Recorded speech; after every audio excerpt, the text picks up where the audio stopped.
टंडुजान Mohammad town committee Tando Jan Mohammad chairman Qazi Noor Mohammad सांद ऐं vice chairman Shahzad Hussain आरई टाउन ऑफिसर आफ्ताब शेख जे ज़ेर सदारत माहवार इजलास मुनक़द थियो, जंहिंमें ईद उल अज़हा जे मौक़े ते शहर अंदरि सफ़ाई सुथराई लाइटनिंग पीअण जे पाणी जी फ़राहमी बाबति तफ़सीली गौर वीचार कयो वियो।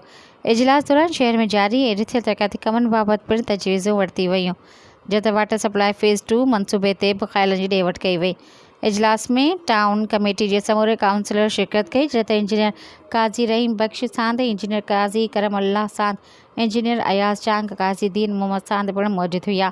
इन मौके ते chairman Qazi Noor Mohammad सांद town committee के अमले खे हिदायतूं जारी कंदे चयो त ईद ॾियारनि दौरान शहर में सफ़ाई सुथराई, साफ़ पीअण जे पाणी ऐं लाइटनिंग जे बहितर इंतज़ामनि ते ख़ासि ध्यानु ॾिनो वञे त जीअं शहरनि खे कंहिं बि क़िस्म जी तकलीफ़ खे मुंहुं न ॾियणो पवे। आख़िर में टाउन कमेटी पारां पेश कयल समूरनि तजवीज़ुनि खे यकराव सां मंज़ूर कयो वियो। सब्सक्राइब कयो अवामी न्यूज़ HD खे ऐं ताज़ा तरीन ख़बरुनि लाइ ॾिसंदा रहो अवामी न्यूज़ HD।